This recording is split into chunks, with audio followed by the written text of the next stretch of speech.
sound down here. Good evening. I'm Rob Walker, Director of the Alberta Yoga College, and I want to express my deep thanks for the invitation to share the gift of yoga with the Indian Society of Calgary. Thanks in particular to Mano Mishra, Director of Finance for the Calgary East Indian Organization. She's a friend and a successful graduate of the Alberta Yoga College. We are humbled to present this evening to expatriates of the world's oldest civilization and the birthplace of yoga. Yoga means union, and today is International Yoga Day, which recognizes the gift from India as a powerful force for unity and harmony in this otherwise divided world. I just want to tell you to begin with how the evening is going to look. I'm going to spend, at Mano's request, I'm going to spend a few minutes just telling you what is the Alberta Yoga College and why we've been selected to make this presentation tonight. And then we're having 15 minutes of wonderful meditation with Victoria Noble, who is a member of the Alberta Yoga College faculty. And then I will run 15 minutes or so of pranayama, focusing on this gift from India's ancient heritage, now reaffirmed as a powerful tool for de-stressing us in a time of COVID. Then we'll have a gentle 45-minute yoga practice from Stephanie Ralph, who's a member of our teaching staff. And you're welcome to join in or just watch or join in whatever you can there. And then at the end, Mano has asked me to share with you what is the new yoga. And let's begin.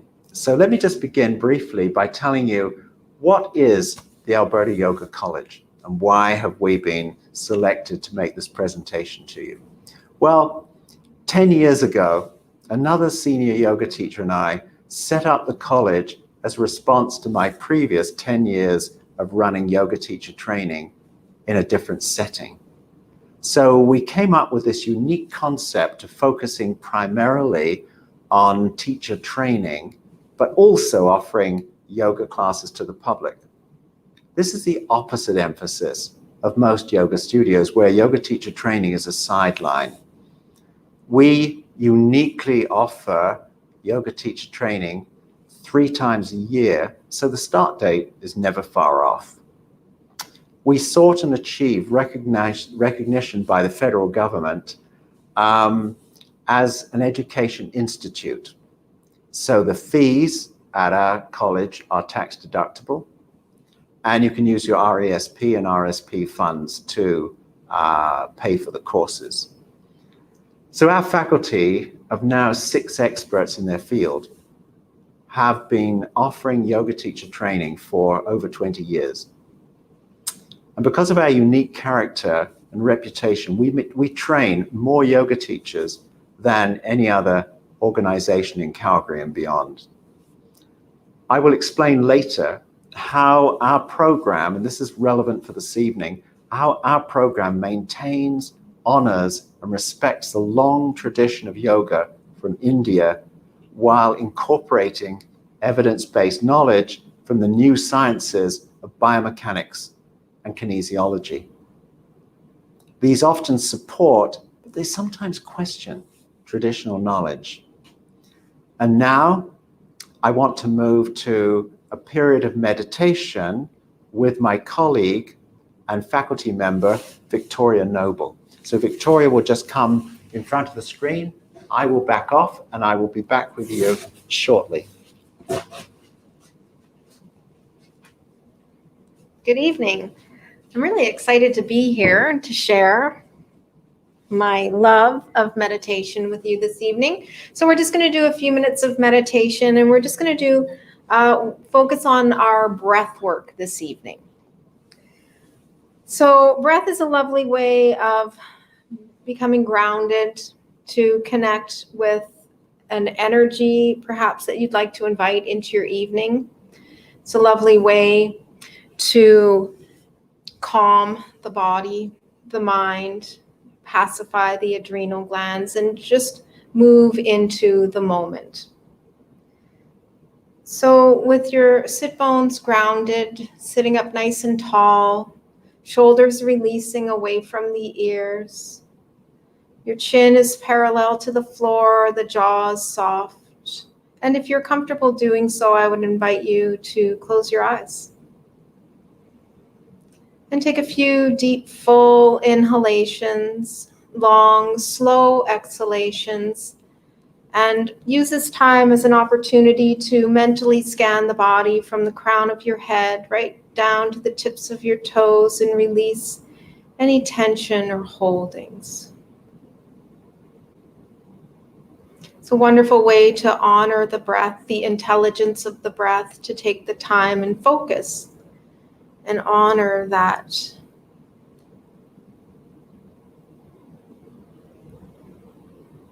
And we're going to begin with some breath work, mindful breath work. So with your next deep, full inhalation, fill the belly completely with breath. Fill the lungs and the abdomen without tension or strain. And at the top of your inhalation, just pause for a few seconds to retain the breath, Kumbhaka Pranayama. And then slowly exhale. Allow all tension and stress to release with the exhalation. Bring your attention to the body. Notice your connection to the earth. Extend through the crown of the head. And if you're comfortable doing so, allow your internal gaze to move down towards the heart center. This now is your opportunity to invite in any energy to your evening, to your space, peace, unity, love, acceptance, joy.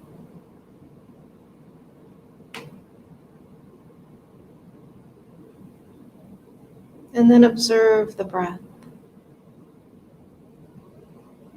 Observe how the breath enters the body, where the breath goes, how the breath leaves the body.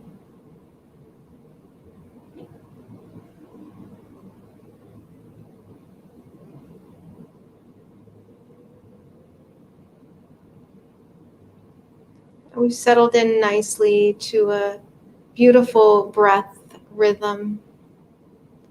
So I'd like you to bring your attention to the length of your inhalation. So simply to yourself, count the length of your inhale and the length of your exhale. We'll do that a few times and develop a rhythm of the breath, a baseline. Quite often the exhalation may be a little bit longer, 1 or 2 counts longer than the inhale, but everyone's different. So without manipulating or changing, simply observing.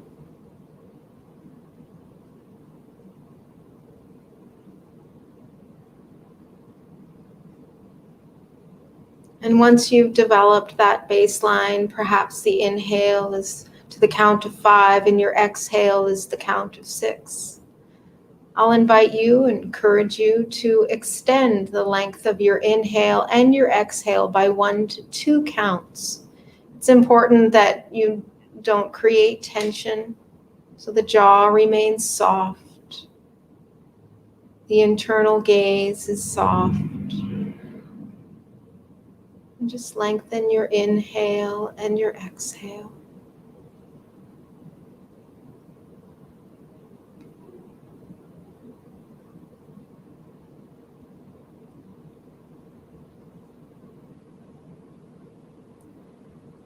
And now we're going to invite a pause between the inhale and the exhale.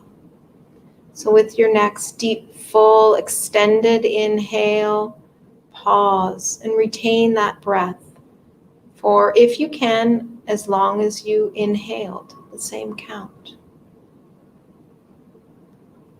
And then slowly exhale. Exhale completely. And then inhale for the extended count. Pause, retain the breath. And then exhale. Continue with that Kumbhaka pranayama or breath retention. If you notice any tension rising, just breathe normally.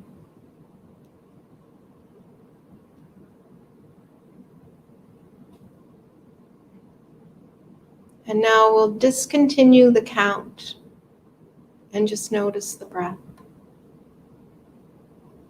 Quite naturally, you'll notice the little extended pause between the breath, and perhaps it's at the top of the inhale and the bottom of the exhale. Just notice that space, the space of stillness, and allow the mind and body to simply drift in that space of stillness.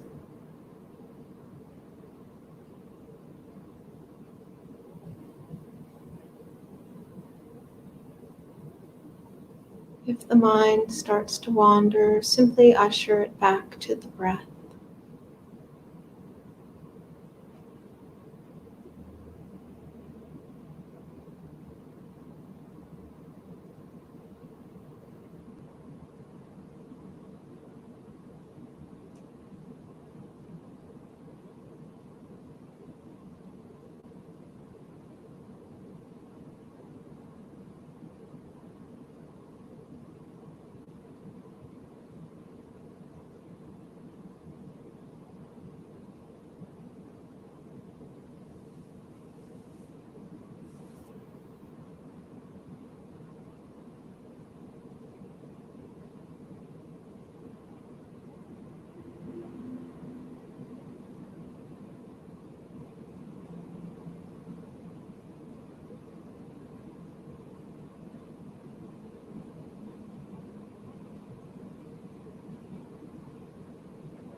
Keeping your eyes closed, just allow the sound, the chimes, to dance around your ears.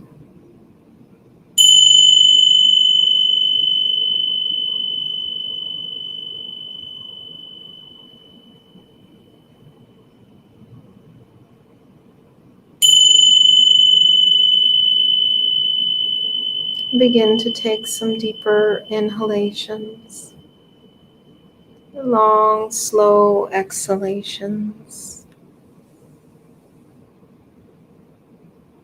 And when you're ready, you can open your eyes.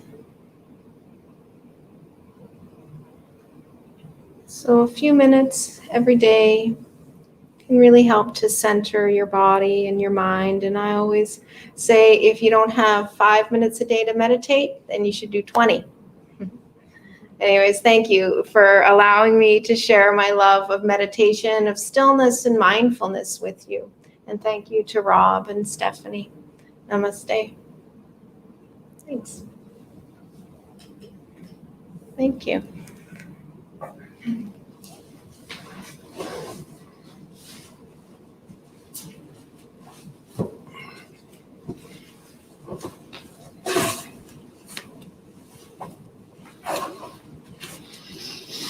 Thank you, Stephanie. That was great. Just wonderful to have this time of meditation in this very busy world that we live in.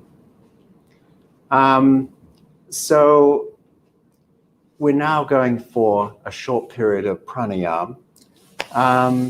Patanjali, who lived in India 2,000 years ago, said in his legendary sutras that yoga has 8 limbs or petals. And one is meditation, which you've just experienced.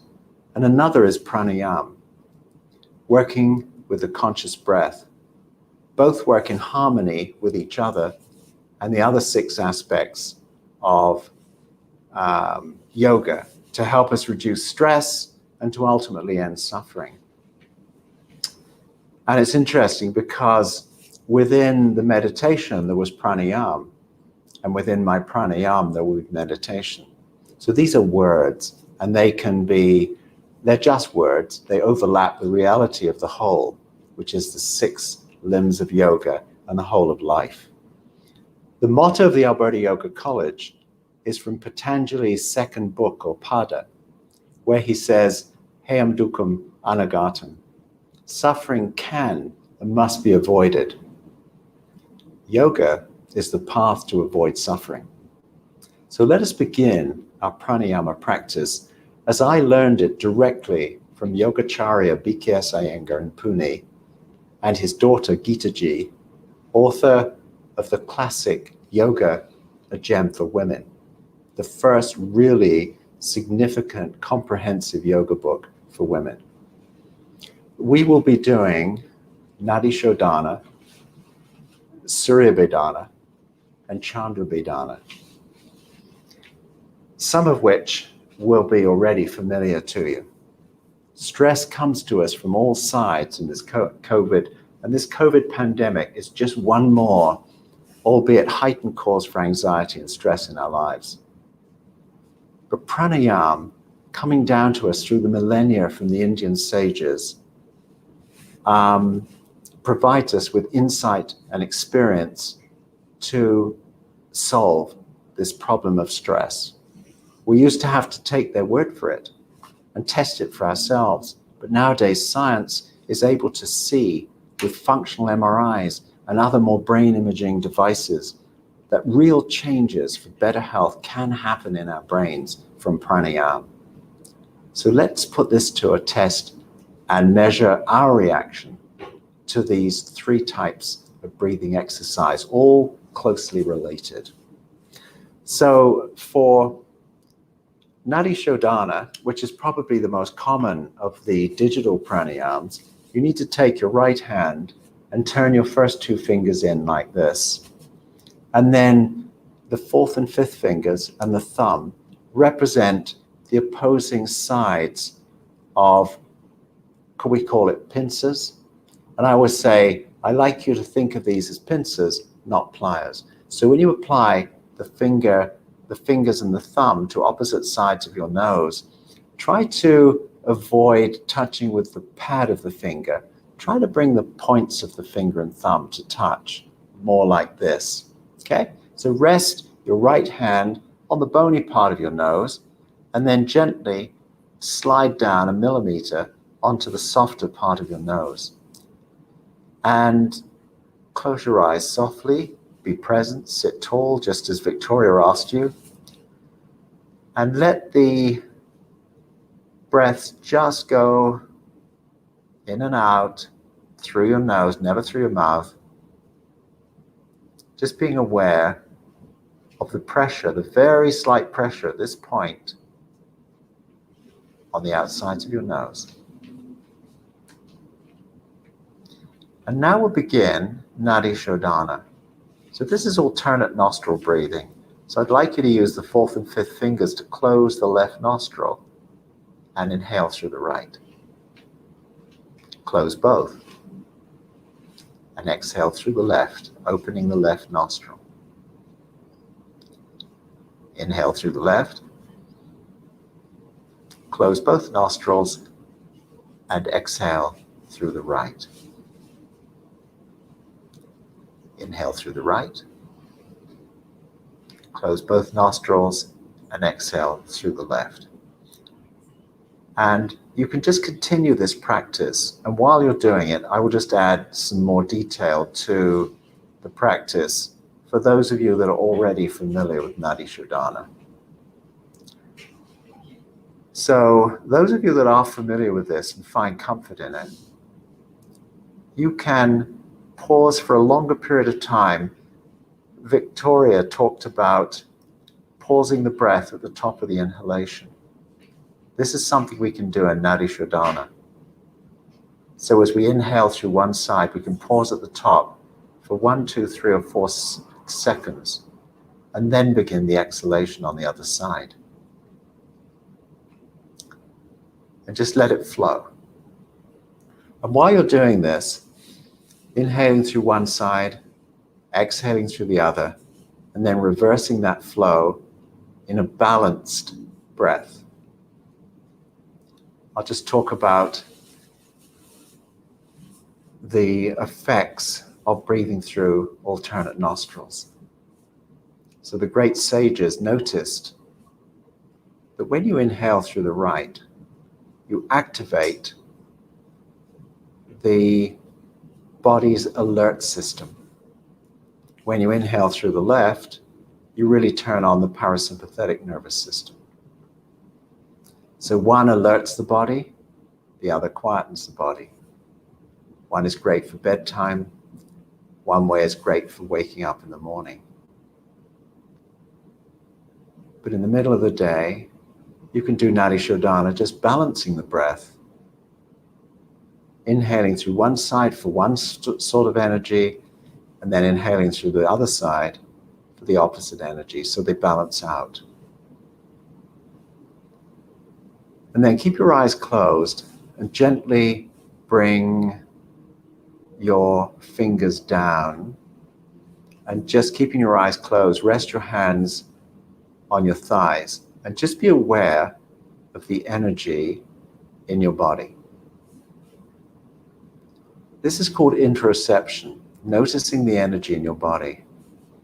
And this is an important part of yoga, and it's good to give it a name because it allows us to focus on it and give it value and appreciate it for what it's worth, starting to become embodied in your own body. And the reason I'm asking you to pay attention to how you feel is that we're going to do 2 more types of alternate nostril breathing. And I'd like you to see if you can notice the different types of bodily reactions, states of being, states of mind that result from these different ways of breathing. So let's begin again, taking the first 2 fingers and tuck them in, and bring the 4th and 5th fingers across to meet the thumb. And then bring the right hand up to your nose. And this time, we'll practice Surya Vedana. Now, this brings the body to a heightened state of alertness. But this is not the alertness of coffee or caffeine or Red Bull. This is a very quiet alertness. It's the alertness of the great yoga masters. So let's begin.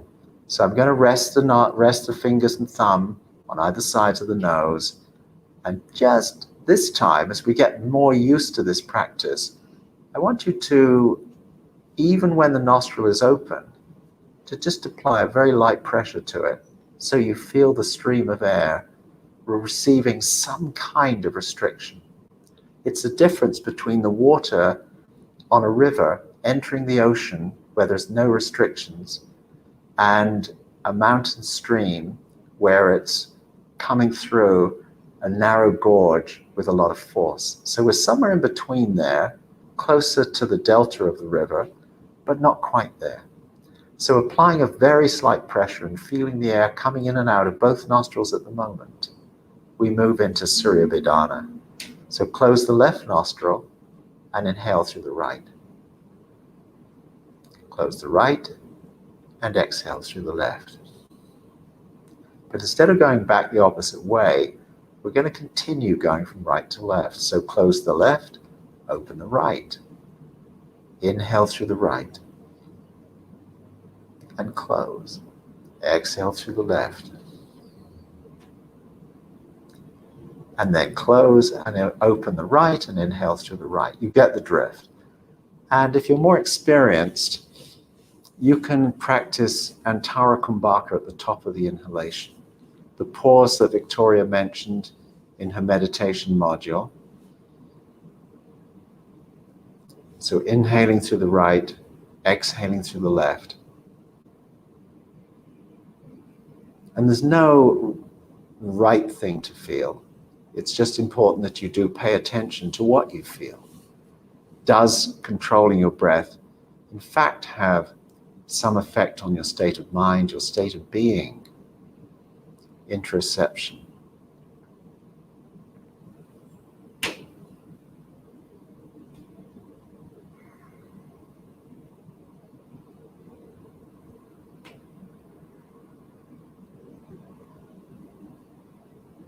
Inhaling through the right, maybe pausing, and then exhaling through the left. Surya Bedana.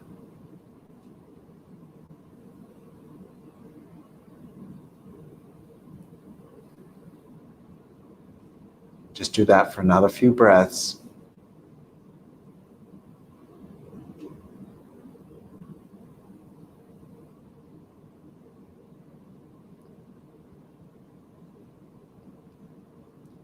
So if you wake up in the morning and you have difficulty facing the day,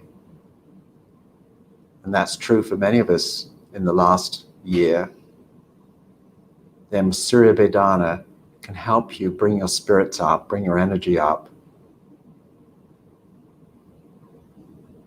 And now you can, when you've completed the next cycle, bring your hands down and rest them on your thighs. Try not to move around. Try to be still. And keep your hands still.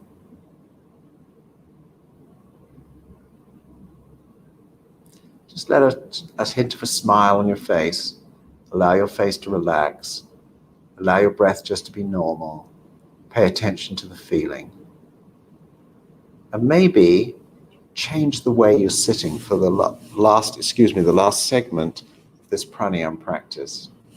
So I've been sitting on my heels, which is Vajrasana, and now I'm going to sit cross-legged in Sukhasana, a comfortable pose, just to honor the different ways of sitting when we practice pranayama. Some of you may be able to sit in lotus pose, some of you in Virasana, hero pose, and some of you in Ardha Padmasana, half lotus. Now we're going to practice a pranayama that's very appropriate for this time of day, Chandra Bedana. Chandra, the moon.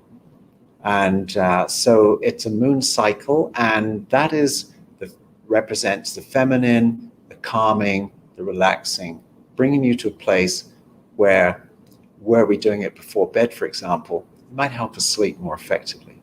So once again, we're going to take the right hand up, traditionally the right. You could use the left, but particularly in India, it's traditional to use the right. Take the first two fingers down, and then bring the fourth and fifth fingers and the thumb to the sides of the nostril, and close your eyes. And just comfortably breathe through both nostrils with your eyes closed. And just pay attention to how you're feeling. Okay, let's begin. Let's close the right nostril with the thumb and inhale through the left. Close the left, pause, exhale through the opened right nostril. Close, open the left, going the same cycle, inhaling through the left, closing, and exhaling through the right. And as you practice Surya Bedana, more comfortable practitioners can pause and Tara Kumbhaka at the top of the inhalation. And if you're really comfortable and have a regular pranayama practice, you could practice Baya Kumbhaka, pausing at the bottom of the exhalation. Never over-face yourselves, never over-tax yourselves in pranayama. Otherwise, what is a relaxation becomes a challenge, becomes a stress of itself. Remember, the end goal is always a greater state of calm. Hayam dukkha managatam. The stresses, the troubles, the suffering that's yet to come can and must be avoided.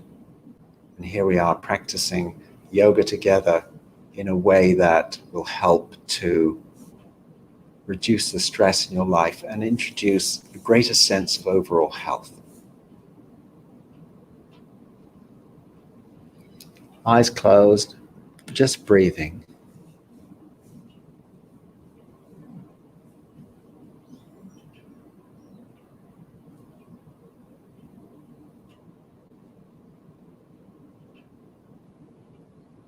And then when you completed the next cycle, just bring your hand down and rest it on your right thigh and sit quietly. Maybe open your eyes at this point.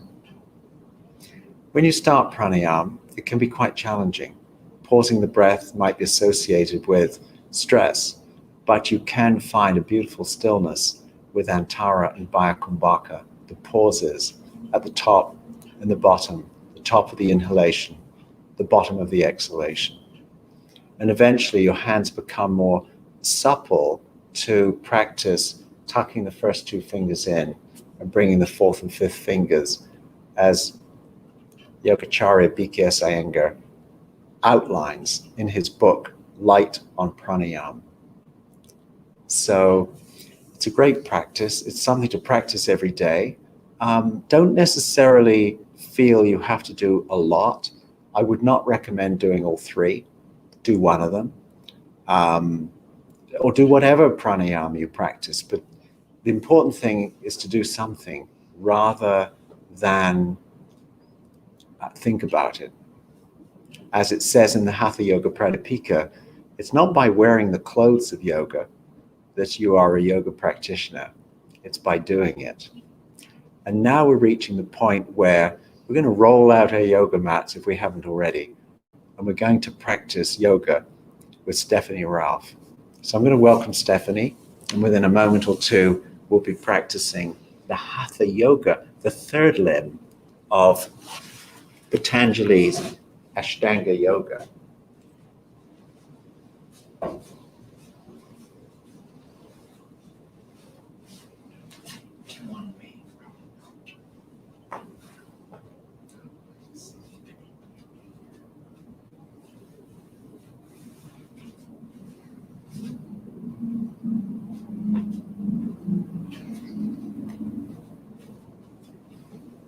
Good evening, everyone. As Rob said, my name is Stephanie, and I'm really happy to be here with you this evening. We're going to do a nice, gentle yoga practice. So whether you're yoga experienced or you're not, we're just going to enjoy this experience we're going to have here tonight together. So jump in when you want to, or feel free just to watch and observe what's happening. And I'm just going to myself here. Wonderful. So we're actually going to start in a seated position this evening. So we're going to start in a cross-legged position. And since Rob has already done a bit of breath work with everybody, we're going to get right into the asana portion. So let's just start. We're going to exhale and we're going to start to move our torso to the right. And then we're going to come across the front of our body. We're moving very slowly.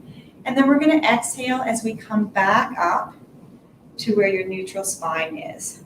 So let's do that a few more times. We're exhaling, coming across to the right, down across the front of the body, and then inhaling as we come back up to the left. Two more on this side. Flow with your own breath.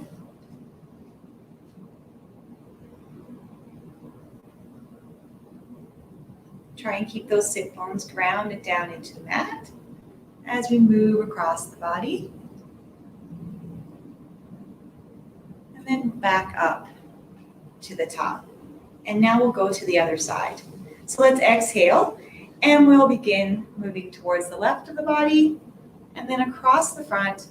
And as you come up the right side this time, we're going to inhale. So we're still using our breath throughout this practice.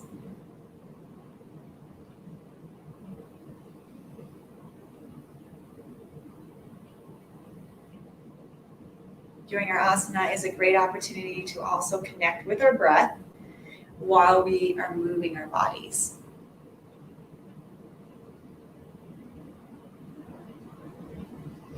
And we'll do one more on this side to even it all out.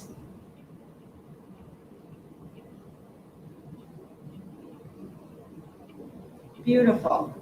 Okay, let's come back up into our neutral seated position. We'll raise the right arm above the head, and then let's place the left hand on the mat, and then exhale, we're just gonna simply bend towards the left. So I'm still keeping my sit bones on the mat here.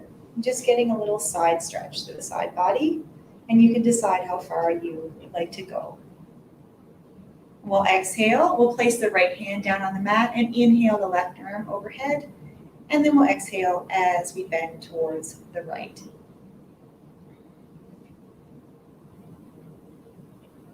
And we'll do it on each side one more time.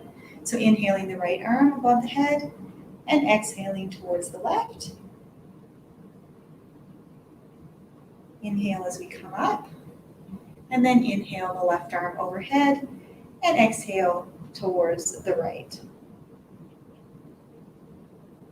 Excellent.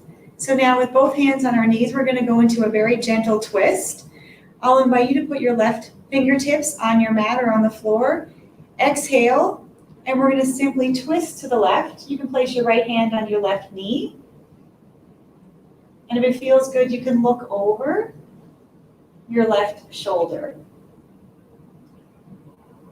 Don't forget to breathe. And we'll exhale back to center. And then we'll do the same on the other side. So let's put our right fingertips on the mat. We'll exhale, twist to the right. And if it feels good, you can look over your right shoulder.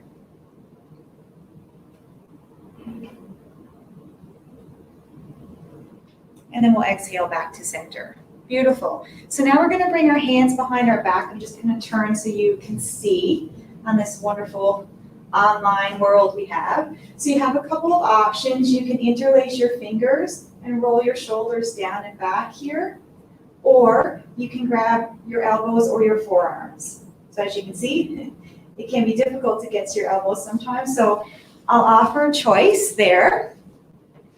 So whichever one you choose tonight, let's do that.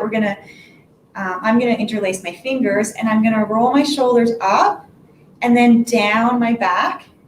I'm going to try to bring my shoulder blades together and push my hands or my arms, whichever position I'm in. I'm going to push those down towards the ground and just open up here through the chest and through the shoulders. Take a nice inhale. Feel that breath come all the way up the spine, and then exhale, and we'll release the hands. Wonderful. Okay, now we're going to change positions. And we're going to come on to our hands and knees, so what we generally call tabletop. So hands are underneath the shoulders and knees are underneath our hips here. And you'll notice that I'm just keeping my spine straight for now. So rather than just relaxing it down, I'm working to keep my spine nice and straight. And we're going to move into our cat-cow. So let's inhale. Drop the belly down towards the mat and then look up towards the sky. You don't have to make this a big motion. We're not going to our end here of motion. And then we're going to exhale, and we're going to start to tuck the pelvis down, and we're going to round through the spine and then look between our legs. So this is our cat position. And then on the exhale, we go back to our cow position. So we're looking up, pointing that tailbone up to the sky, and then exhaling as we round through the spine and look between our legs. So we'll do a couple more. You guys flow with your own breath. Pushing away from the mat here while we're doing this.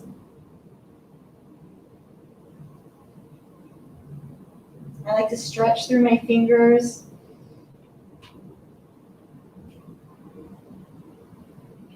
Just going nice and slow, getting the spine warmed up.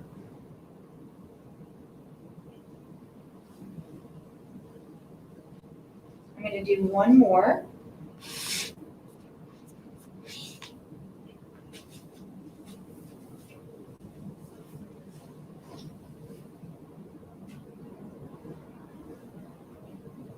on my exhale, I'm going to come back to my neutral spine.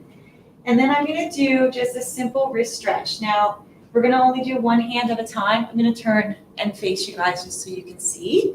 But we're going to do one hand at a time. So I'm just going to turn the top of my hand onto the mat and just give some gentle, gentle pressure here. So just reversing the position of the wrist. And then we'll place the right hand back down on the mat, and then we'll move to the left hand. So turning the top of the hand to the mat and just giving some gentle pressure.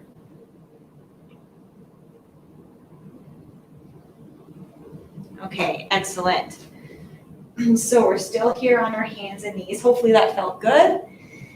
We'll still here on our hands and knees, and we're going to move into bird dog. We're just going to do one segment at a time to start. So let's inhale. We're going to raise the left arm forward, fingertips pointing towards the front of your mat. And then we'll exhale that hand down. And now we're going to take the right foot back, the right leg back, and we're going to point the toes towards the back of your room, towards the back of your mat. And then we'll exhale and place that down. And now we're going to take the right arm forward, reaching towards the front of the room.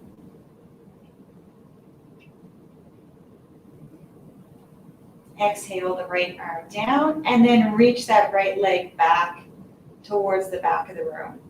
Or sorry, left leg. Sometimes it's easy to get the left and right mixed up. And then we'll exhale that leg back down. And now we're going to take the left arm forward and the right arm back at the same time.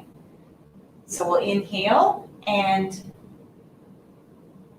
here we are in our bird dog with the left arm forward. And I'm pushing the heel back towards the back of the room, and I'm reaching through the front fingertips. And then exhale that down, and then inhale with the right arm up and the left leg back.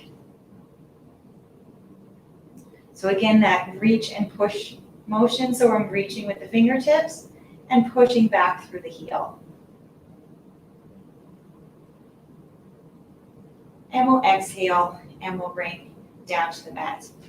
So I'd like us to sit in a kneeling position with the toes tucked under. If this is, you can sit up right onto your heels if this is comfortable. If it's not, you can keep your hands on the mat and lean forward, and you'll take some of the pressure off the toes. We're going to do a little flow here.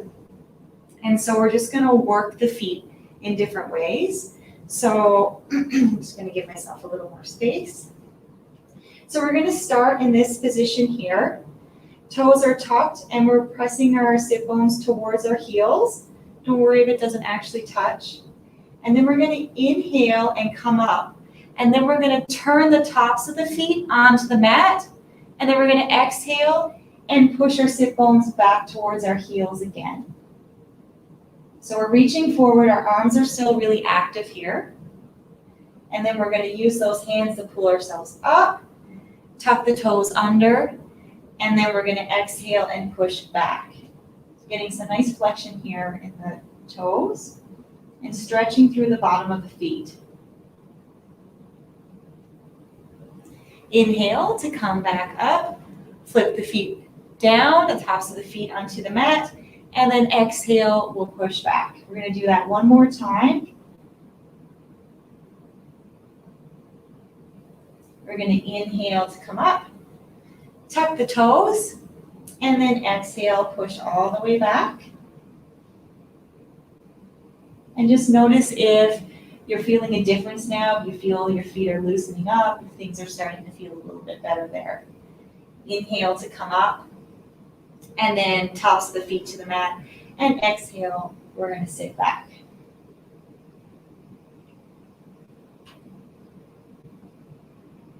Excellent. Okay, let's just come up to our tabletop again. Push our big toe mounds together, make our knees wide, and then exhale, we're going to come down into our extended child's pose. So I'll invite you here to keep your arms active if you like, or you can drop your forearms and your elbows to the mat and relax. And you can also place your forehead onto the mat. And we'll just take a few breaths here.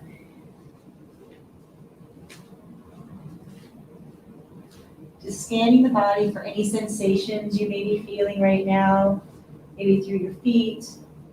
Notice if there's any glistening through your shoulders or through your spine.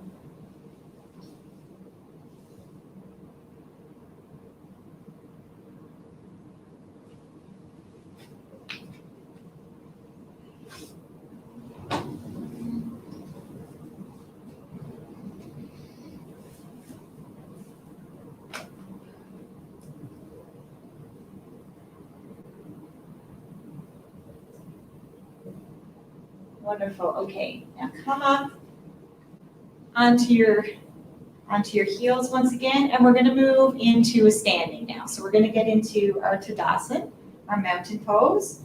So I'll invite you to come up to stand on your mat. And we'll start standing in Tadasana. So we're going to ground down through the feet. So just imagine that you're pushing your heels and your toe mounds into the mat. Pull the kneecaps up. So we'll engage our quads here on the legs. And then let's take a nice inhale and straighten all the way up. That breath is going to help us straighten all the way out through the spine, all the way up to the crown of the head. Roll the shoulders back and down. And then option to have your hands by your sides, or you can open your palms, and this creates a little more chest opening. So your choice for Tadasana. Now let's just take a moment to close our eyes and really experience this pose as we're standing. Do you feel any movement in your body? Are you moving from side to side? Maybe from front to back?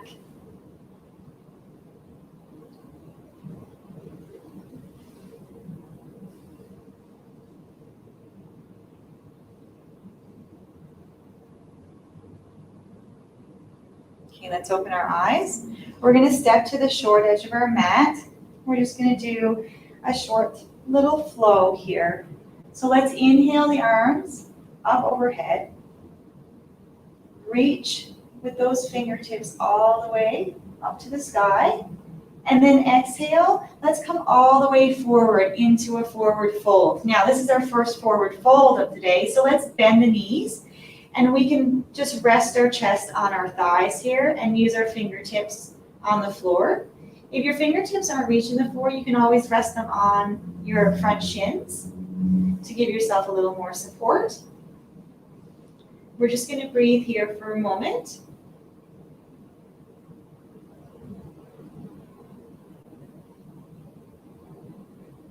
Now let's inhale, straighten the legs, and look forward and push the chest forward as we come into Ardha Uttanasana. And then exhale, we're going to fold back down again. Again, invite you to bend your knees here. Take the strain off your hamstrings. And then we're going to inhale, we're going to reach the arms all the way up to the sky again. And then we're going to bring our hands down to heart center in Namaskar. So we're going to do that flow 2 more times. Inhale the arms up above the head, reaching for the sky. Exhale, we're going to fold all the way forward. This time maybe you want to take straight legs or bend the knees if that's what's best for you today. Inhale, and we'll do our Ardha Uttanasana halfway left. And then exhale, we'll fold again.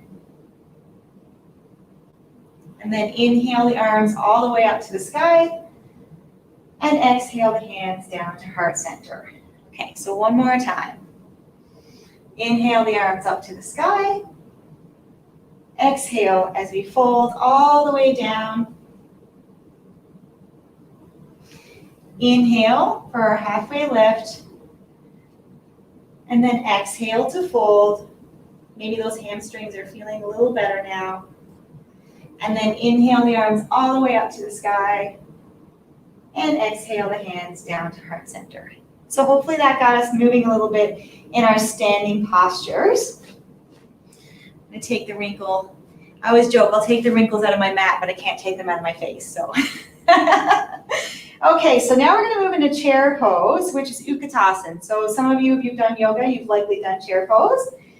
So let's inhale the arms up over the head, and then exhale, we're gonna come like we're sitting in a chair. So we're just gonna bring our bums back and come into a little bit of a squat position here. So we're just gonna hold this, look forward, keep the arms nice and straight. Try to put some pressure on the back of the heels to help balance. And then we're going to inhale and come back up into mountain pose. So let's just do that one more time. Inhale the arms overhead, and then exhale to come back down into chair pose. Maybe this time you come down a little further. Maybe you don't come down as far. Test it out. And then inhale, we'll come back up into Tadasana. And now we'll move into Virabhadrasana 1, which is Warrior 1. So place the hands on your hips. We're still at the short edge of our mat here. Place the hands on your hips, and we're going to take a long step back with the left leg to start. And our hips are still facing the short edge of the mat here. You can always test it out by putting your hands on your hip bones. And then inhale the arms up overhead, and then exhale, let's bend the front knee. So here we are in Warrior 1, nice and strong, pushing back through the back leg, reaching for the sky here still, and it feels good. You can introduce a little bit of a back bend and just look up.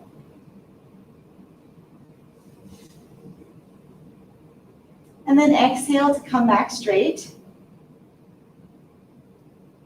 Let's place the hands back on the hips, and then we'll inhale and step forward back into Tadasana.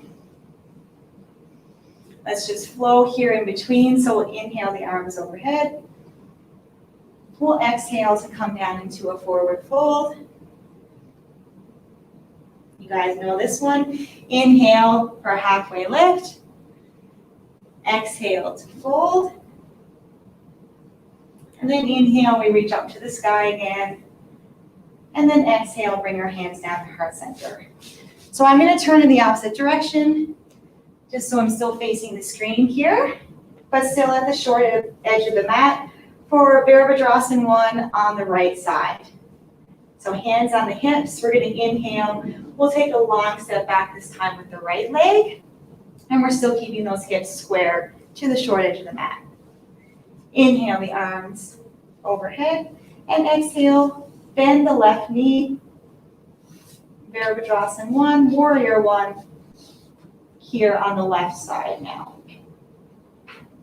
And once again, if it feels good, you can introduce a back bend and look up to the sky, reaching, stretching equally through both sides of the body.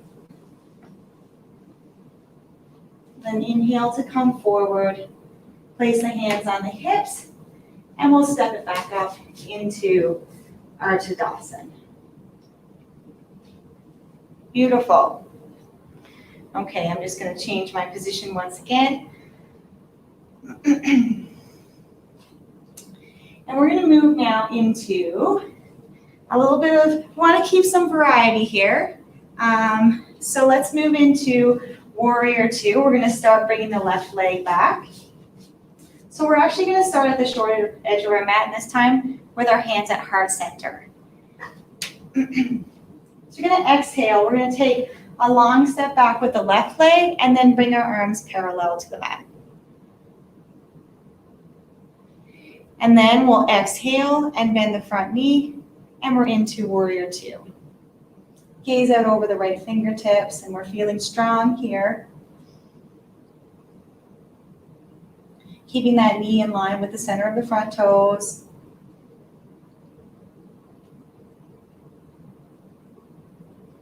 And now let's place the left hand on the hip, and we're going to exhale the right forearm onto the right thigh. And then inhale, we're going to go under and up and over with our left hand to come into extended side angle. So this is some active poses here for this evening. And now let's inhale. We'll come back up. We're going to straighten the front leg. And we're going to turn those toes towards the long edge of the mat. And then let's just heel toe our feet in a little bit. And then turn the toes out slightly. And then we'll inhale and exhale. We're going to come down into a yogi squat. So here you might want to come onto your toes to keep your balance. And you can put your fingertips on the floor, or yogi's choice to make a prayer position. And then if you do that, you can use your knees to push into your elbows and your elbows to push into your knees and create a little bit of tension between that space. Squatting is a great position. It's very healthy for us. I encourage people to do it every day.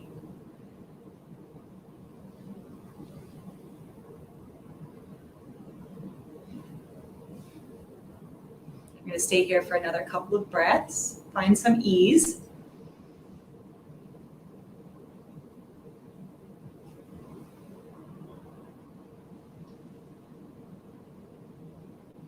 Okay, let's put the fingertips on the mat.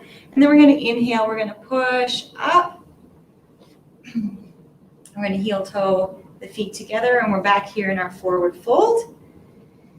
And then we'll inhale the arms all the way above the head, and then exhale them down to heart center. And now we're going to do it on the opposite side. So if you recall, we started with Virabhadrasana 2, just Warrior 2, and this time we're going to take the right leg back.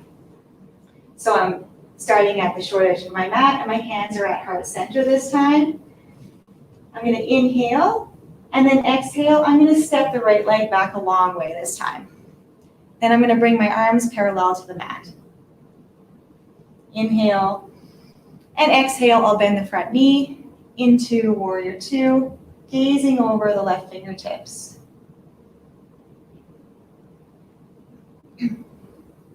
So my torso here is working to face the long edge of the mat.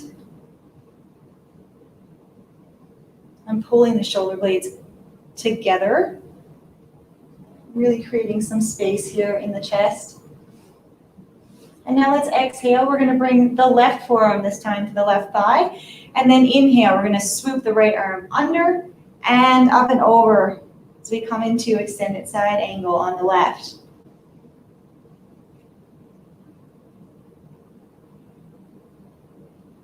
Don't forget to breathe. We're working hard here in this position. And now let's use the top arm to inhale and bring ourselves back up, straighten the front leg, and we'll turn the toes once again towards the long edge of the mat.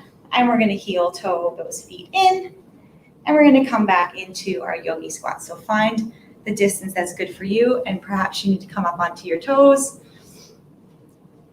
You can adjust when you get down. And then yogi's choice for hand placement. You may want to be here for some balance, or you may want to create some tension between the inside of the thighs and the outer arms.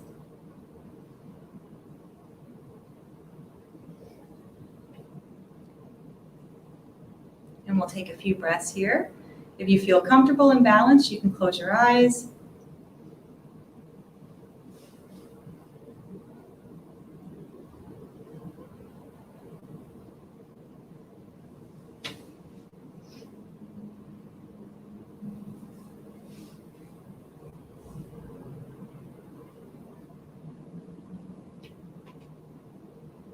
On the next exhale, we'll place the fingertips on the mat, and we're going to push up. Pull our feet a little bit closer together, maybe about hip width apart, and we're back into our forward fold. And then we're going to inhale the arms all the way up overhead, and we're going to exhale the hands down to heart center. And now we're going to make our way back down onto the mat. So I'll invite you to come back into a seated position. And this time we're going to take our legs wide. So whatever that looks like for you. And just take a moment here and sit up tall. See if you can tuck that pelvis in a little to try and get the lower back to take the round out of the lower back. I'm pulling my feet towards me, creating some tension in my legs, and I'm pushing my thighs down into the mat here. So we're still working. And then I'm going to inhale the arms overhead. I'm going to exhale, and I'm going to hinge from the hips forward. I'm not going to round through my spine. And you can see I'm not coming very far, but that's okay. It's not about how far the distance is. It's just about the sensation and having that experience and feeling that. If you can grab your big toes here, and that'll help create some tension, and you can use that to pull your chest forward.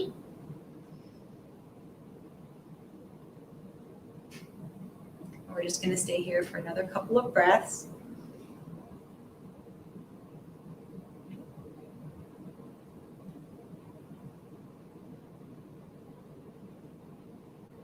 Okay, let's exhale, we'll release and come to sit up straight. And now we're going to move into Dandasana, which is our staff pose. So again, in a seated position, we're going to have our legs out in front of us together this time, still pulling the toes towards me. And then I'm just going to place my fingertips, I'm going to tent them on either side of my hips, and I'm going to roll my shoulders back and sit up nice and tall here. Still pushing the thighs into the mat. So while it looks like perhaps an easy pose, it can be still quite a lot of work here. So just play with it. Notice the sensations in your body.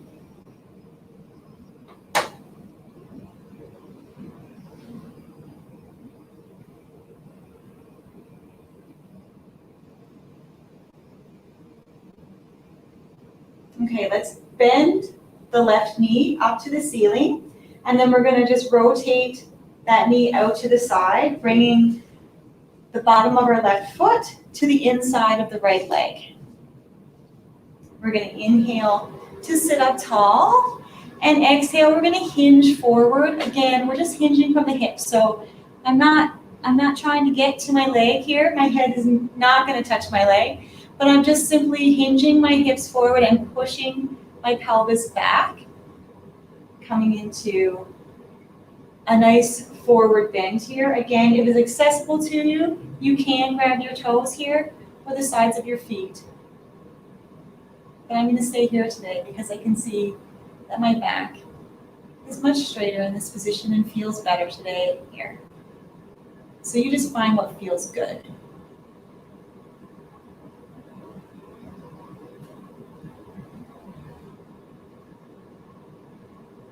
We'll inhale to come back up to seated position. Stretch the left leg out, push that thigh into the ground, and now we're going to bend the right knee and then rotate that hip open and bring the inside or the bottom of the foot to the inside of the left leg.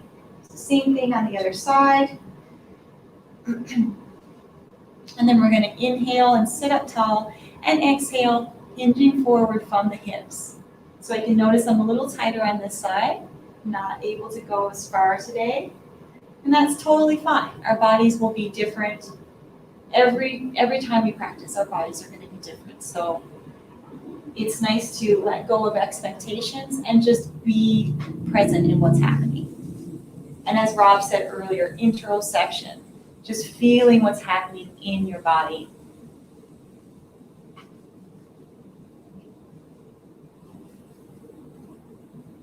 Let's inhale and we'll come back up.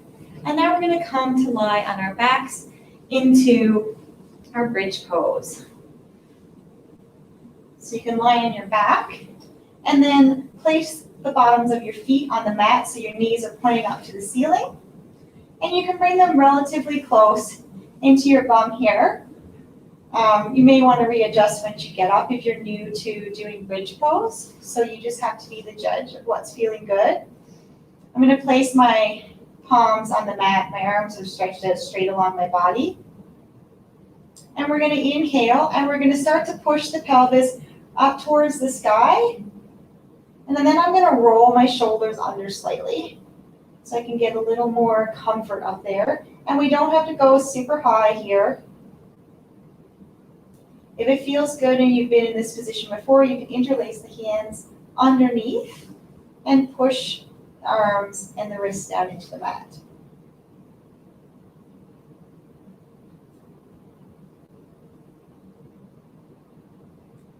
So let's release the hands and we'll exhale and we'll come back down. We're going to do that one more time. So just take a minute. Take a nice inhale here and an exhale.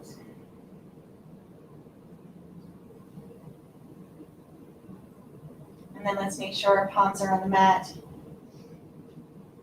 And then we're grounding in through the feet here. We're rooting into the feet. And then we're going to inhale and we're going to use all those muscles in the back side of our body to push our hips up to the sky. And then again, you can roll your shoulders under if it feels good and interlace the hands.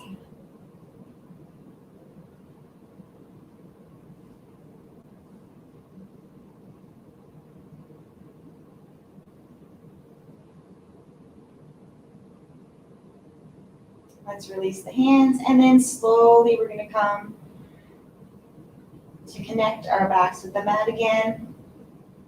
And now let's keep our knees bent, and we're going to lift our feet off the mat and bring the knees towards our chest, but not all the way. So we kind of just want the legs in a 90-degree angle here, so our shins are facing the ceiling. I'm going to put my hands out in a T position, palms up or down, your choice. And then I'm going to exhale, and I'm going to bring the knees towards the left wrist. So I'm twisting here towards the left.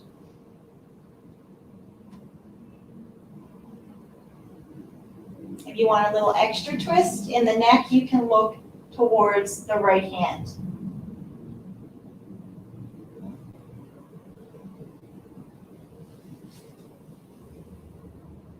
We're going to inhale. Bring those knees back up to center. Take a pause. And then we'll exhale, and the knees this time will go towards the right wrist. So again, twisting. And if it feels good, you can look towards the left hand.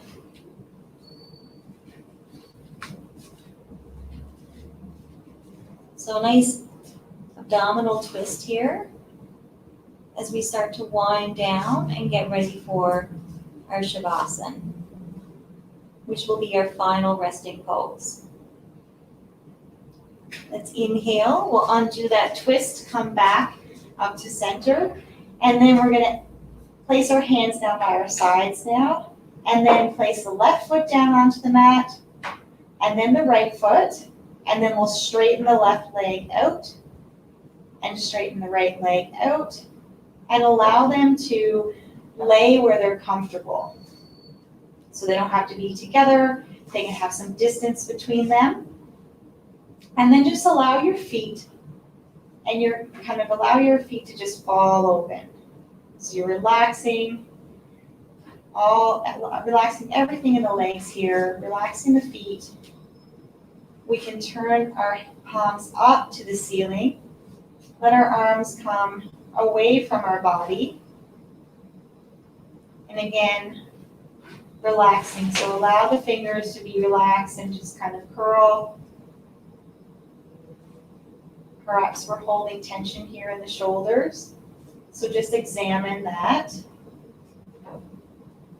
Maybe some tension here in the jaw or the neck. Release that.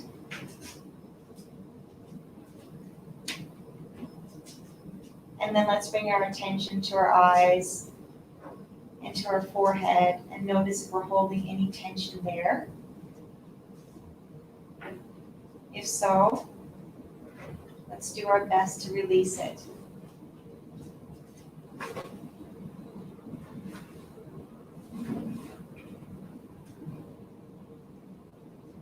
And now let's bring our attention back to our breath. We've done a lot of breath work this evening through the 3 aspects of the 8 limbs of yoga. So let's not try to change our breath here. Let's just focus. Let's just bring some focus to it.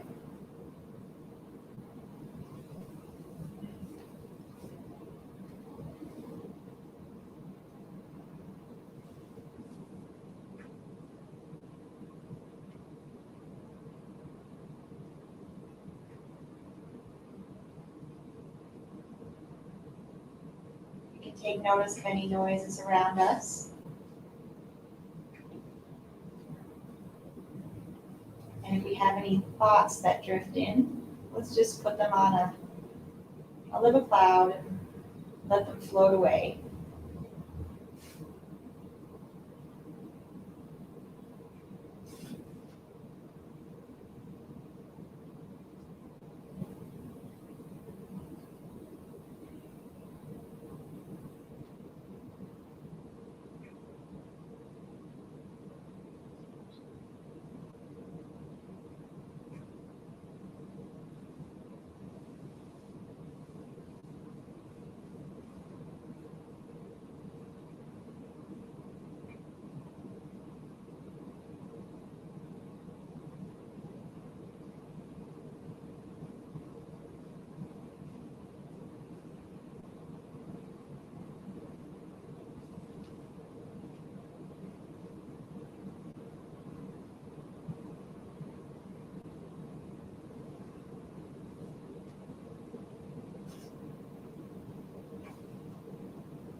Shavasana is an opportunity for us to just let everything we do in our practice settle. But let's bring our attention back to the room and bring some familiar movements to our fingers and our toes. And maybe reach the toes towards the front of the room. And maybe inhale and reach the arms up overhead towards the opposite side of the room.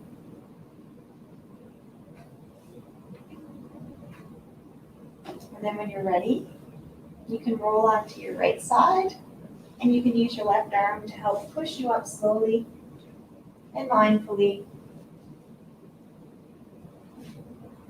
as we come back into our seated position where we started.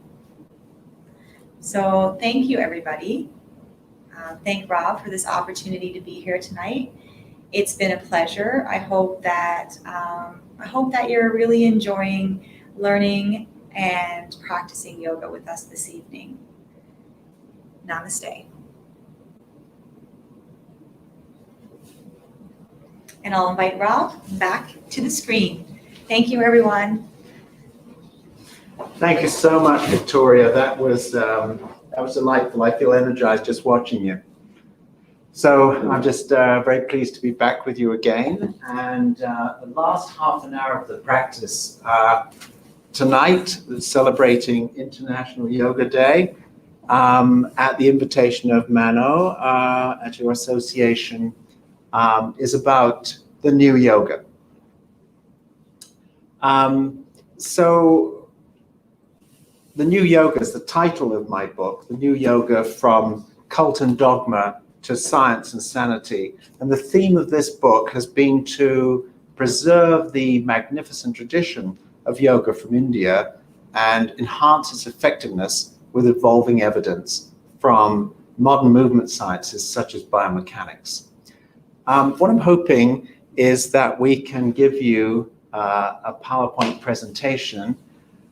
And if my technical help in the background from the association has my PowerPoint presentation ready, I'd love to bring up the first slide from that. So I'll just pause for a moment and hope that this can come up.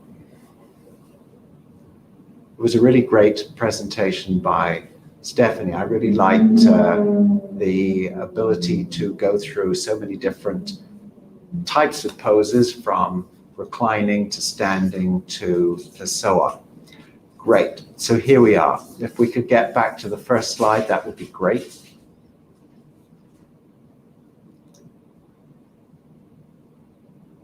Great. Excellent. Okay. So the new yoga, a presentation for the Indian Society of Calgary on International Yoga Day 2021 by myself at the Alberta Yoga College. And we could just move on to slide 2. So slide 2 is the cover of my book, and this is what the last half an hour really is a presentation about. Just wondering if the person controlling the PowerPoint presentation can get to slide number 2 and then move through as I ask. Great. Can you be ready for the 3rd slide now, please? Okay. So what is the New Yoga about, and why is it important for yoga teachers, trainees, students, and anyone practicing yoga? Next slide, please.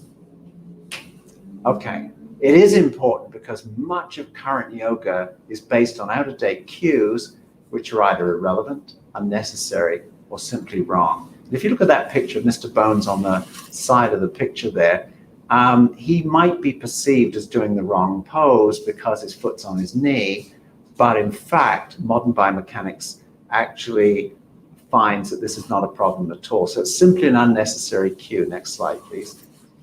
And what these unnecessary and slightly irregular cues lead to is sometimes repetitive stress, to injury, and also to the wrong focus. And when the wrong focus misses many of the rich benefits of yoga. So the new yoga is defined through 6 principles that are fleshed out throughout the book. Next slide. So this is really important, and I really think this is not just about a book. This is my invitation to you to really revise how you see yoga. So the new yoga maintains the essence of postural yoga, the essence of the Indian heritage of yoga, with the question, why are we doing this? And the answer may be, well, it depends. And the second really important point is that flexibility is not the primary goal. At least 9 other benefits stem from yoga practice. And the third point is, if we could just go back, pop back there, the new yoga controlled rather than extended range of movement is key to safe performance of asana. So let's move on to the next slide. Come on to point number 4. The new yoga emphasizes the need for frequent, varied movement as a cornerstone of good physical health. So we're avoiding repetitive stress. We're varying the type of movements we do. The new yoga recognizes that this is really important and was an absolute eye-opener for me. Our individual skeletal structures vary significantly, and we may never manage some poses without injury. And one great yoga guru would say, practice and all is coming. And that's absolutely not true and can lead to over-exaggerated hopes for what you can do in yoga. The new yoga acknowledges the risk of idealizing hypermobility that pushes extreme ranges of motion, which can lead to injury. Next slide, please. Okay, so let's just look at this picture here. There's a very cool picture here where the devotee is bringing a goat to the guru. And for thousands of years, up to the early 20th century, yoga was based on this one-to-one relationship of devotion. And here it gets exciting. Let's move on to the next slide. So suddenly in 1918, all that was about to change. Just think about this. This was only 100 and a bit years ago. And what happened? Well, we got to the next slide, which is about Sri Yogendra, who created something quite novel. A period of an hour or so in which yoga students in middle-class Mumbai, could attend and then depart without screening or personal relationship and a contract. So interestingly, Yogendra's transformation of yoga turned it into quite something different, the absence of which would have meant that few of us would be practicing yoga in the way we do today. This was a huge step. And he wrote a book in 1928 called Yoga Asana Simplified, where he wanted to make postures more accessible and not, to quote, so elaborate as to be prohibitive for daily practice, nor so complicated and arduous as to offer much difficulty. And just stick with that for a moment. it's unfortunate in a way that his message got lost somewhere, because quite a lot of yoga today is so elaborate as to be prohibitive for daily practice. Okay, let's move on to the next slide. Okay, so there was another fellow at the same time, Swami Kuvalyananda, and he was somebody, if you could not keep sliding the slides up on the side, just keep it still at the place we're at, please. Thank you, it's just a little distracting there. Okay, we need to get back to slide 14 on the left as well, thanks. Okay, so Swami Kuvalyananda, he founded the Kuvalyadharma Ashram Research Institute in 1924, and he labored for 40 years to validate with scientific experiments the health and therapeutic benefits of yoga asana. So this is a really huge step forwards. If we could just pop on to the next slide, I just want to show you a picture of some of his research. So here he is doing research on pranayama, testing it with machines that by today's standards are somewhat crude. So can we just move on to the next slide? Because although few today have never heard of Kuvalyananda, his major contribution was threefold. One, he researched the benefits of yoga for health. Two, for the first time, he placed an order of yoga poses. And thirdly, he realized the importance of yoga for posture and back pain, the two benefits that have stood the test of time. So let's just move on to the next slide. So at the same time, there was another guy called Sundaram, who was an early practitioner who introduced another novel thing in his yoga physical culture. And this was the first Hatha Yoga manual that focused primarily on yoga exercises, and this is the key to it, with simple stage-by-stage guide to performing asanas. This was revolutionizing and demystifying asanas for the first time, and making this great Indian gift available to a much wider audience. Let's move on to the next slide. So here we come to Krishnamacharya, the father, widely known as the father of modern yoga. And Krishnamacharya, he actually turned out to be he didn't intend this, but he turned out to be far more influential to Western yoga than any of his predecessors or contemporaries. Next slide, please.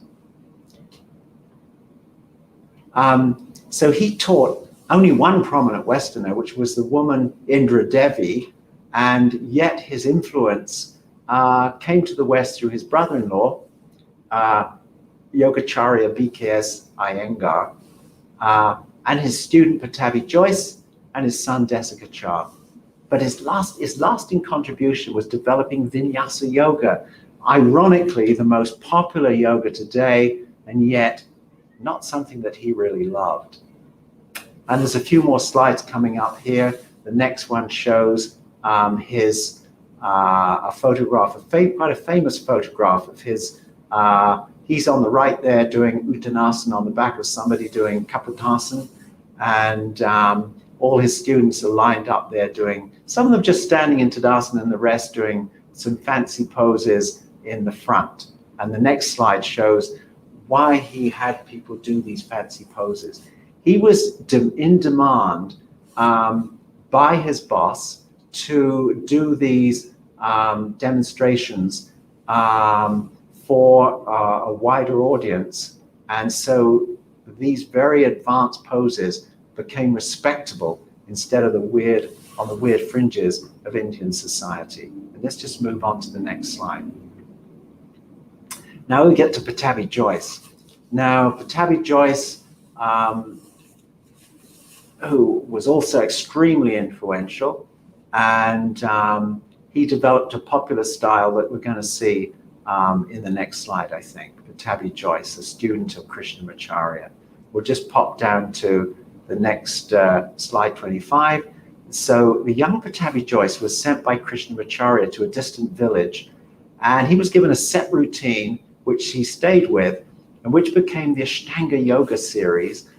Now, it's interesting because that series has become really the root of a lot of vinyasa or flowing yoga in India and in the West today.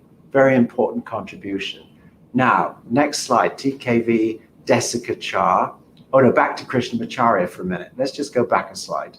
Yeah, so meanwhile, Krishnamacharya himself stopped teaching Vinyasa Yoga the moment his work for the Raj of Mysore ended in 1947.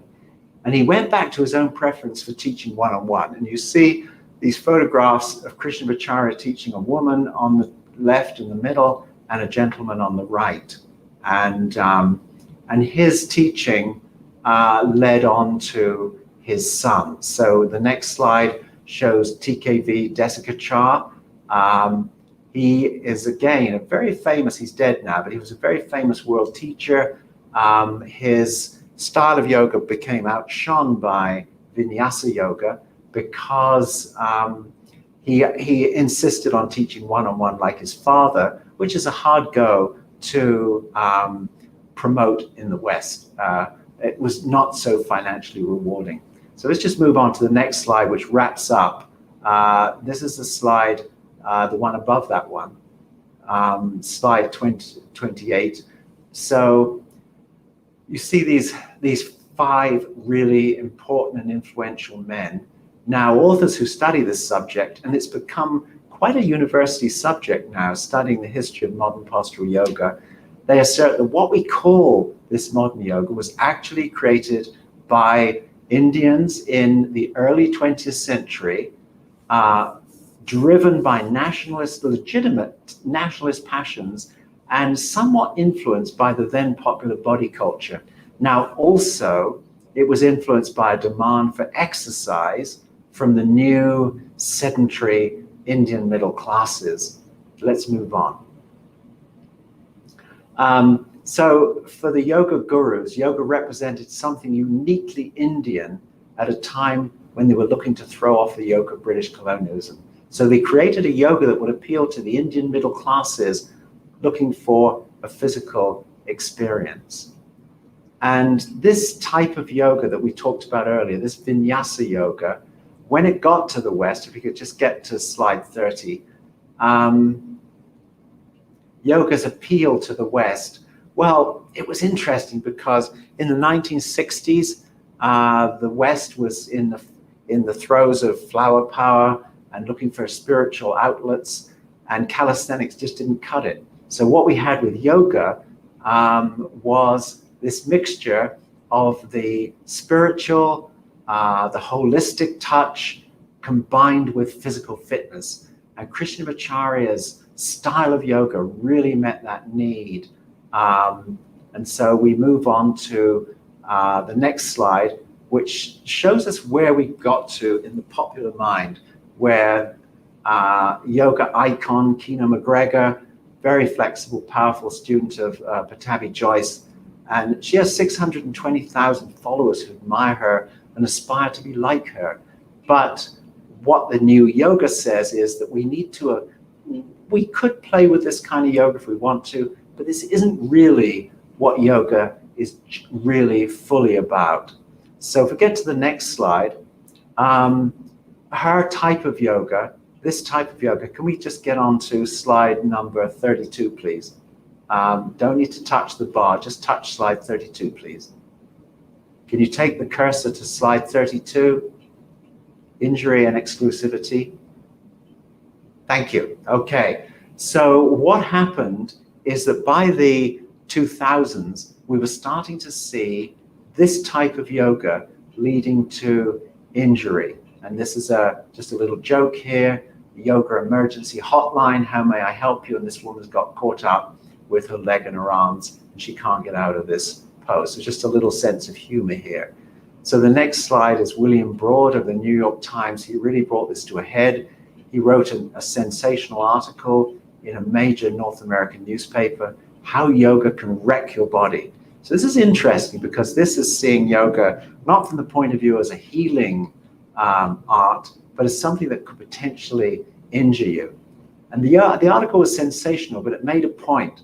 The yoga imported, unchallenged from India, was really unsuited to the Western weekend warriors who didn't have the same kind of flexibility and as people in India did. So let's just move to the next slide. So this really prompted the rise of movement sciences to take over here. And big in this picture was Diane Bruni. Unfortunately, she died last year from breast cancer, but she was a very big figure in the Ashtanga yoga world, creating a Facebook page called the Yoga and Movement Research Group. And after 5 years, the site has 30,000 members, all interested in seeing a new kind of yoga that focuses on health and avoiding injury. We could just move on to slide 35. So big figures here was Jules Mitchell, a master's degree in biomechanics and really bringing science to yoga. Great teacher, Jules Mitchell. And then there's another fellow, Bernie Clark, and he's been a big influence on my teaching. And the big thing about him is that he realized that nobody can do everything in yoga because we all have different individual physical structures which don't allow us to necessarily do everything. So it frees us from the need to feel that practice and all is coming. We can just do yoga with our own bodies. Now, the next fellow that I think is really important in shaping yoga in a healthy way, the new yoga, is Stuart McGill. He's a professor at the University of Waterloo, now retired, and he is the world's leading expert on back problems. And many people come to yoga because of the problems which they have with their backs. And his key is that stability trumps flexibility to prevent low back disorders. So we ended up with three, he has what are called the big three poses, which are about learning how to make the back not more flexible, but less flexible, making the back stable. While we move the arms and the legs, the Kumandriya in Sanskrit, while we move the arms and the legs, the organs of action, we need to keep the back still. That's a whole story in itself, too much to get into tonight. But in my book, The New Yoga, I deal with this at some length. So let's just go on to what this all means in practical terms. So when we go forward with the new yoga, whether it's capital NY or whether you're just talking about a new way of doing yoga, we need to consider a wider range of movement. We need to get away from repetitive movement leading to repetitive stress. And standing is not the answer to sitting too long. Movement is. And walking by drawing yourself forwards with the front leg, not falling forwards, is an important way of walking, which we learned from some of the new authorities. And as Stephanie mentioned in her class just now, it's important to squat often. So these are some of the things you might not have heard in traditional yoga, but they're things that as we look on yoga as simply a healthful movement, we need to bring these kinds of concepts into a wider picture of yoga. So let's move on to the next slide.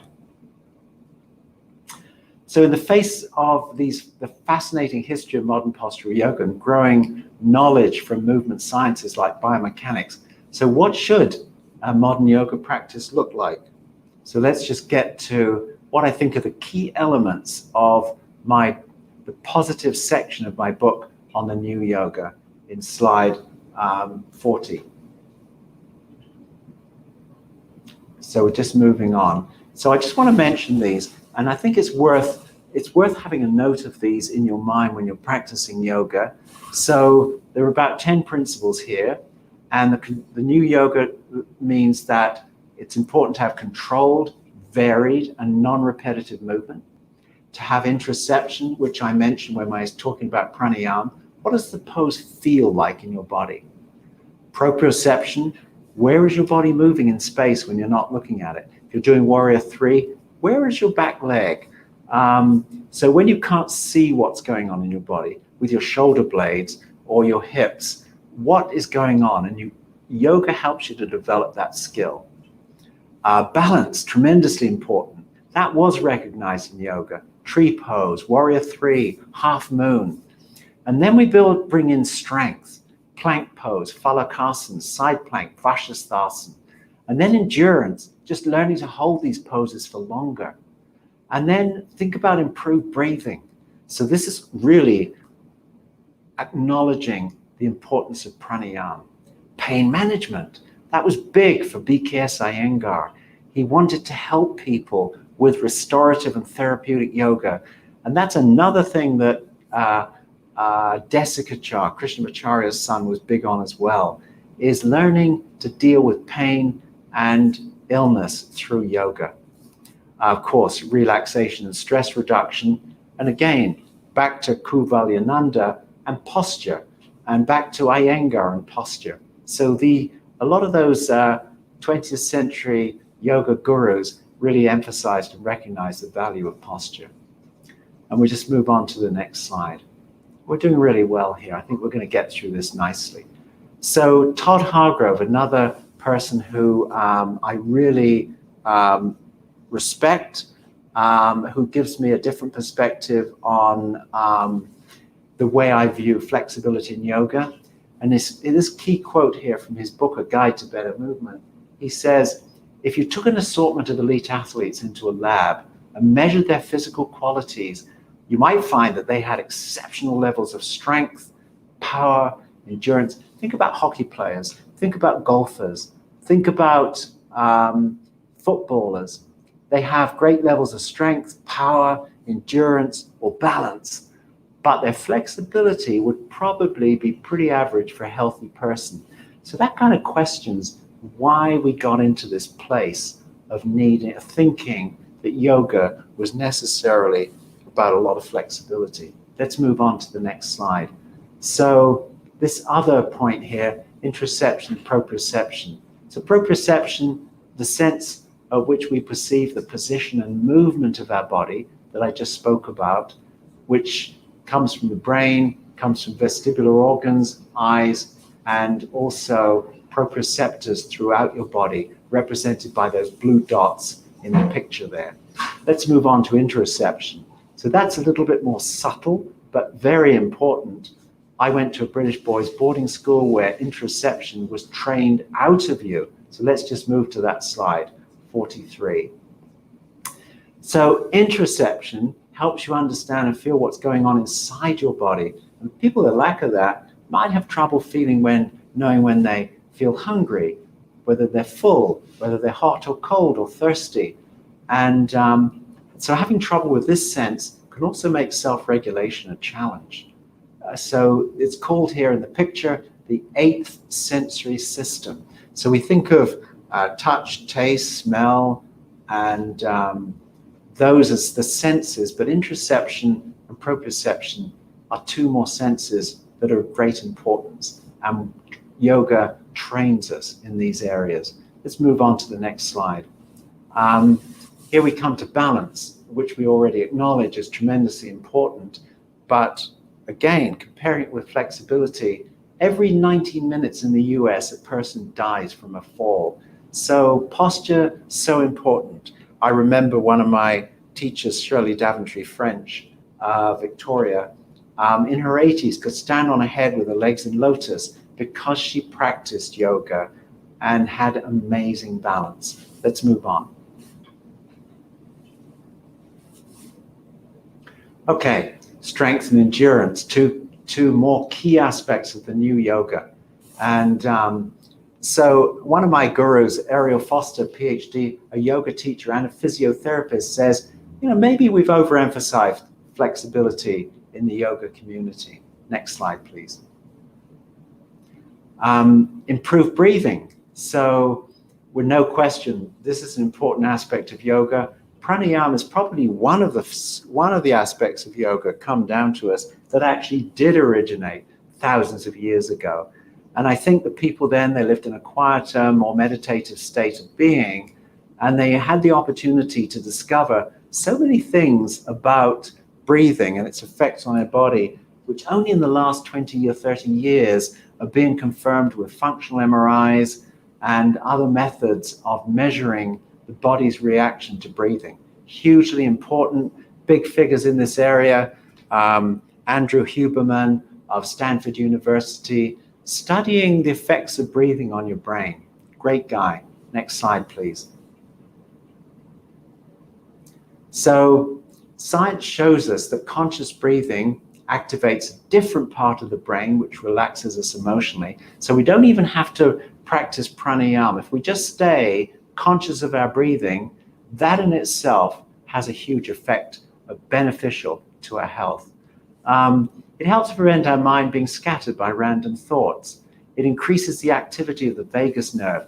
They're writing whole books on the vagus nerve now, a hugely important nerve that's more like a fishing net spanning the whole body, and part of the parasympathetic nervous system, connected to the heart, the abdomen, and even the muscles of the face.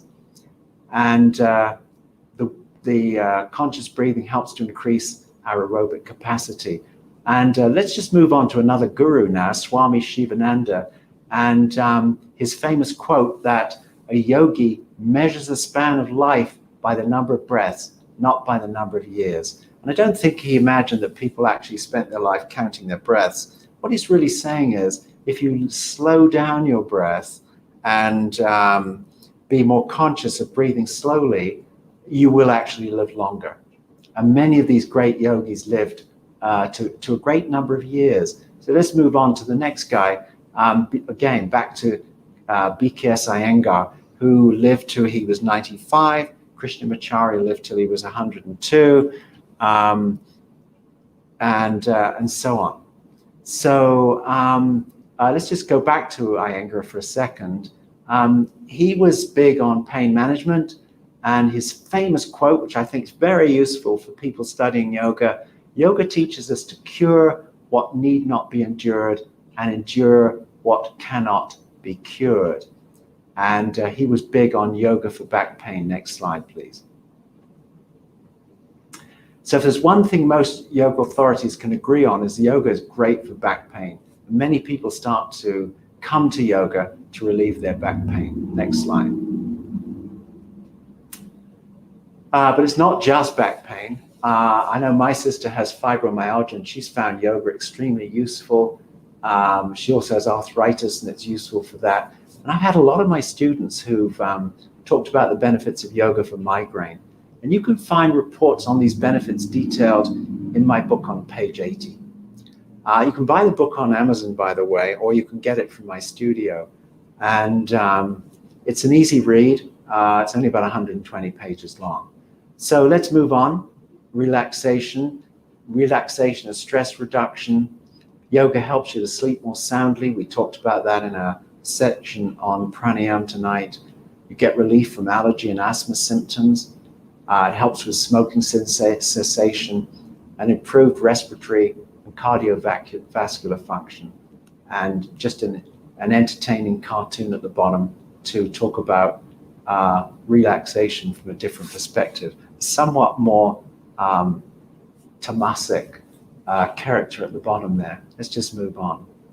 So Iyengar famous for restorative yoga. So most forms of exercise work on contracting muscles, but restorative yoga uniquely works the opposite way, cultivating the ability to consciously relax muscles.